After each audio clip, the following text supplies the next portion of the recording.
May adlaw Dapayan Solido, ug may adlaw sa talang mga nagsulod sa tug MVPID sa RPN DYK Cebu. Tikaw pagaro ga adlaw atong mabot nga mayor sa Dakbayan sa Toledo si Kusyal Ayan Sambo atog umabot nga mayor.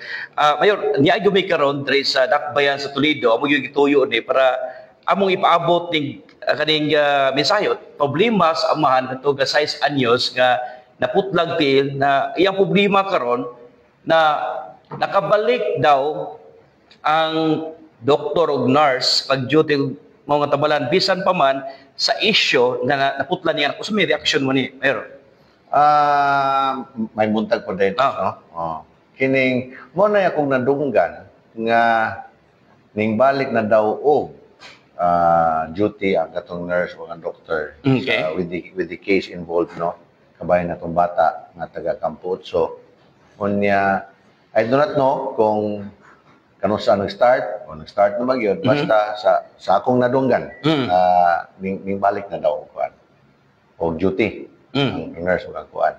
Unya, ang kapait lang kay sa ako pong nasayran gikan sa kining amahan, sa amahan sa bata nga until now wala pa daw gyud nga official report ang DOH with regards to sa katong kaso sa bata nga naputlag tiil. Okay. Till na wala pa. Wala pa. So sa iyong part, Mayor, usa may gihimo yung lakang isip pagtabang nga mapaspas ang investigation? Kuan, nagsige follow up ang among sige in touch sa pamilya.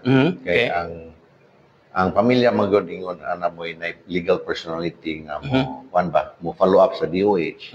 Unya kami pod mag-agad na pod sa pamilya kung sa gila desisyon. But as far as the family is concerned, nagsige na sila o contact mo ang magpatabang sa DOH nga ipagawas ang report pa. Yes. Noon sa nagyod. Pero the best kuan na nagud sila magod. Ang pamilya mo kuan gid mo sige follow up dito ba kung unsa na kanus ana.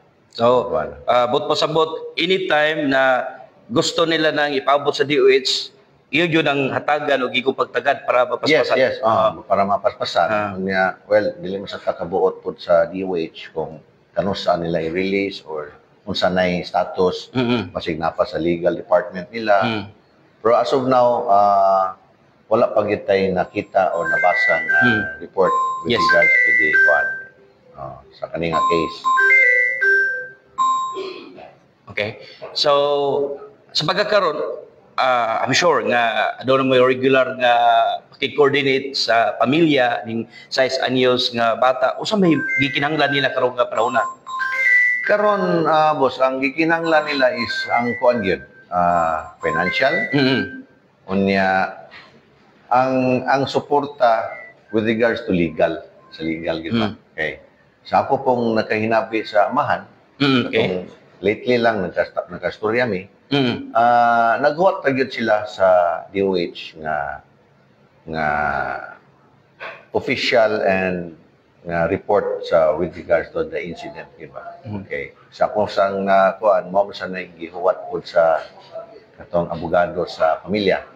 Mo man lang gihuwat nga mo lang basihanan ang DOH nga report or sa ilang investigasyon. Kanang abogado, Mayor, kanang abogado sa pamilya karon sa may nag-provide nila na. Kung ako'y nag-refer ana sa ilaha, pero sila na yung nagsabot dito sa ikuan kay nangay mo gitong abogado ang kuan ang katong pamilya. So nako'y gi-recommend nila. Then whatever sabot sila na yung nagkuan na. Sa akong hibawan murag pro bono raman tingali to. Akong hibawan kay nitabang po ng abogado.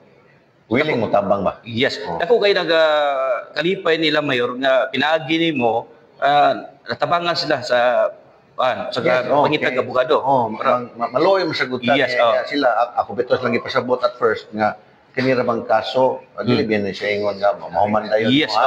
Ako lang ipasabot ba nga this will take time. Pero kung unsa gyud decision ninyo, kung sa decisions pamilya, I could recommend a lawyer.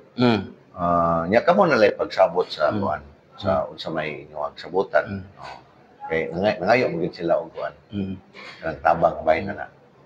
After nitabo to viral nga pagkaputol sa 6 anyos nga tiil sa bata sa 6 anyos, daghan ang mga residente na binigod sa Dakbayan sa Toledo ang nagpanagkanag magpa-confine, pa-admit ni Repita. Unsa may inyo mga plano puhon nga lingkod ka pagamayor sa Dakbayan sa Toledo nga something nga kausaban nga mawala na to phobia nila na magpa-confine niya.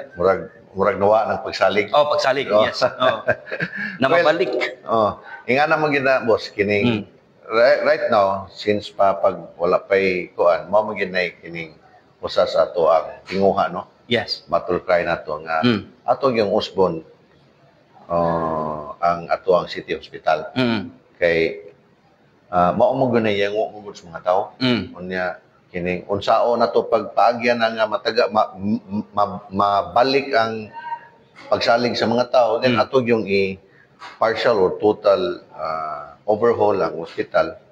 Natay daghang mga options whether pwede man nato ikuan sa DOH. Okay. Pwede mag-partner ta with private hospitals. Daghan tag options kung ang ato lang yun is ang paghimo lang yun og mga lakang nga ang ospital makahatag yung insaktong serbisyo sa mga tao. Nga saktong ekwipo, sakto ang nagdumala. Nga na naman gina siya kung ang syudad sa Toledo daghang pondo. Daghan. Kung imo lang nang i-prioritize lang yun diha sa ospital, makaya man gina siya. Yes, tinuod gina. Mayo daghang kay mga kaigsuonan to na binigod sa syudad sa Toledo ang andoy na makalingkod juga isip mayor sa Dakbayan sa Toledo. Kaputan na karon usa may naan nimo nganong ang gipangita mo juga sa mga kaigsuonan tong mga taga Toledo. Ambot lang ka, well, ang sa kuang side, ako lang sang representar ang ako ang kaugalingon sa mga tao. Taon-taon na tanong serbisyo, isip naragyod sa legislative. Yes. For 30 years naragyod ta diha. Well, tingali, mora na. Akong gipresentar ang akong kaugalingon nga with another step or another challenge, isip mayor. Kay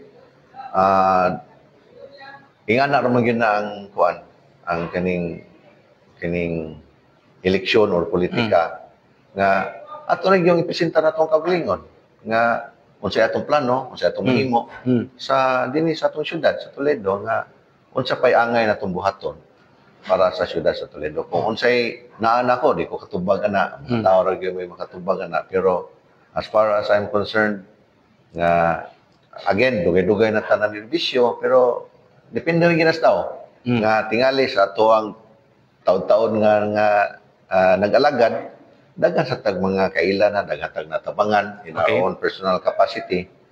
Nga nalala, daghan tag mga higala. Tingali ang atong direksyon. Yes. Ang atong direksyon para sa syudad sa Toledo. Sa pura sa nakita na. Mayor, malauman ba sa mga constituente sa Dakbayan sa Toledo ang sulbong Toledo na mahimo na panahon na mulingkod na mo uban ni Vice ID. Yes. Well, makalaom gyud ta. Makalaom gyud mo. Kay ang ato agong priority simple ra gyud kayo. Ang atong pagkabuhaton simple ra gyud kayo. Number 1 is ang kanang mga batakang panginahanglan i-cater lang gyud na siya. Cater lang gyud na. Kanang ubang mga programa sa gobyerno nga dili kayo makaingon ta nga dili kayo kanang priority ato sa set aside. Pwede man na nato mahimo. Basta ato lang yung i-prioritize and focus sa kaning batakang panginahanglan. Makuha na nato ato nang mahatag sa mga tao. Well, pwede na ta mag-lingaw-lingaw, pwede na ta mag-ingrande nga pasundayag. Nga na ba? Yes. Okay. Ang ako ang magong nabantayan is ang pag-manage sa city karon nga murag dili ingon nga nagsaway ta. Okay. Murag wala kayo na focus bitaw sa mga basic services o basic needs ng mga tao.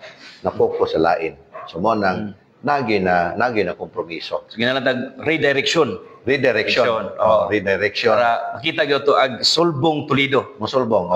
Okay. Then mao ra gid na, mo na itong ikuan, wala ingon, dili sa ingon nga ato na tong potlon ang mga serbisyo sa existing dili. Yes.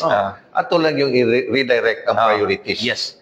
Imo tagag priorities, mao ni siya. Then padayon ka sa mga ginagmay katong mga ubang mga programa. But ako lang kuan gyud nga katong mga programa nga nakaingon ta nga mo'y kining source of kining mga corruption, source of kining wala kayo mahaom para sa kadaghanan.